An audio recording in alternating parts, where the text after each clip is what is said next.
News first channel ಹಾಗೂ ಡಿಜಿಟಲ್ನಲ್ಲಿ ಜಾಹೀರಾತು ನೀಡಲು ಈ ನಂಬರ್ಗೆ ಸಂಪರ್ಕಿಸಿ. ನಾನು ಕೇರಳಗೆ ಒಂದು 3-4 ವರ್ಷದಿಂದ ಮುಸ್ಲಿಂ ಲೀಗ್ ಯೂತ್ ಕಾನ್ಫರೆನ್ಸ್ ಕೂಡ ಹೋಗಿದ್ದೆ. ಅವರ ಶಿಸ್ತು, ಅವರ ಸಂಘಟನೆ ನೋಡಿ ಬೆರಗಾಗ್ಬಿಟ್ಟೆ ನಾನು. ನಮ್ಮ ಅಲೈನ್ಸ್ ಪಾರ್ಟ್ನರ್ ಅವರು, UDF ಅಲೈನ್ಸ್ ಪಾರ್ಟ್ನರ್ ಅವರು. ಸೊ ಹಂಗೆ ಒಬ್ಬೊಬ್ಬರದ್ದು ಒಂದೊಂದು ವಿಚಾರಗಳು ಕೂಡ ಇರ್ತದೆ. ಈಗ ಕೂಡ ಇತ್ತೀಚೆಗೆ ನಮ್ಮ ರಾಜ್ಯದಲ್ಲಿ ಬಿಜೆಪಿ ಅಧಿಕಾರಕ್ಕೆ ಬಂದ ಮೇಲೆ, ಬಿಜೆಪಿ ಅಧಿಕಾರ ಬರಕ್ಕಿನ ಮುಂಚಿತವಾಗಿ ರಿಸರ್ವ್ ಬ್ಯಾಂಕ್ ಎದುರುಗಡೆನೆ RSS ಒಂದು ದೊಡ್ಡ ಬಿಲ್ಡಿಂಗ್ ಇದೆ.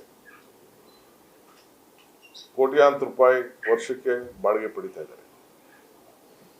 ಬೆಂಗಳೂರು ನಗರದಲ್ಲಿ ಎಷ್ಟು ಶಾಲೆಗಳನ್ನ ಮಾಡಿದ್ದಾರೆ. ಚೆನ್ನೈನಹಳ್ಳಿಯಲ್ಲಿ ಯಾವ ರೀತಿ ಭವ್ಯವಾದಂತಹ ಕಟ್ಟಡಗಳು ಬರ್ತಾ ಇದೆ. ಇಡೀ ರಾಜ್ಯದಲ್ಲಿ ಎಷ್ಟು ಸಂಘಟನೆಗಳು ಬಂದಿದೆ. ಇವೆಲ್ಲ ಕೂಡ ನಾನೊಬ್ಬ ಪೊಲಿಟಿಕಲ್ ಲೀಡರ್ ಆಗಿ ನನ್ನ ರಾಜಕೀಯದ ವಿರೋಧಿಗಳು ಅವರ ಸಂಘಟನೆಗೆ ಯಾವ ರೀತಿ ಮಾಡ್ತಾ ಇದ್ದಾರೆ ಅನ್ನೋದು ತಿಳ್ಕೊಳ್ಬೇಕಾದ್ದು ಕೂಡ ನನ್ನ ಕರ್ತವ್ಯ. ಈ ದಿಟ್ಟಲ್ಲಿ ನಾನು ನಮ್ಮ ಕಾರ್ಯಕರ್ತರಿಗೆ ಪಾಠ ಹೇಳಬೇಕಾದ್ರೆ,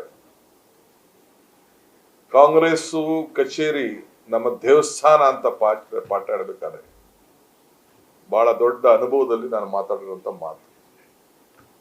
ಮಹಾತ್ಮ ಗಾಂಧೀಜಿಯವರು ಈ ದೇಶಕ್ಕೆ ಸ್ವಾತಂತ್ರ್ಯದ ನಾಯಕತ್ವವನ್ನು ವಹಿಸಿ ಇವತ್ತು ನಮ್ಮ ಮಲ್ಲಿಕಾರ್ಜುನ ಖರ್ಗೆ ಸಾಹೇಬರು ಆ ಸ್ಥಾನದಲ್ಲಿ ಕೂತಿದ್ದಾರೆ.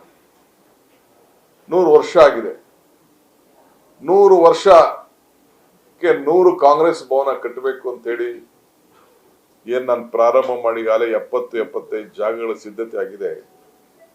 ನನ್ನ ಕಮಿಟ್ಮೆಂಟ್ ಇದೆಯಲ್ಲ, ಯಾರು ನನ್ನ ಕಮಿಟ್ಮೆಂಟು, ನನ್ನ ಇತಿಹಾಸ, ನನ್ನ ಇಂಟಿಗ್ರಿಟಿ, ನನ್ನ ಲಾಯಲ್ಟಿ ಕ್ವಶನ್ ಮಾಡಿ ಅನುಮಾನ ಪಡ್ತಾ ಇದ್ದಾರೆ ಅಂತಂದ್ರೆ ಅವರಂತ ಮೂರ್ಖರು ಏನಿಲ್ಲ. ಇವತ್ತು ಕರ್ನಾಟಕ ರಾಜ್ಯದ ಪೊಲಿಟಿಕಲ್ ಹಿಸ್ಟ್ರಿಲಿ ನಾನು ಮಾಡಿರೋ ಹೋರಾಟ, ನನ್ನ ವಯಸ್ಸನ್ನ ಮಟ್ಟದಲ್ಲಿ ಹೇಳ್ತಾ ಇರೋದು, ಹಿರಿಯರ ಬಗ್ಗೆ ನಾನು ಮಾತಾಡ್ತಾ ಇಲ್ಲ.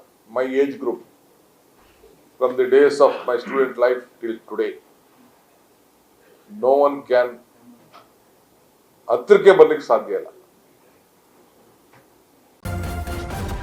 ನ್ಯೂಸ್ ಫಸ್ಟ್ ನಿರ್ಭೀತಿಯಿಂದ ನಿಮ್ಮ ಪರವಾಗಿ.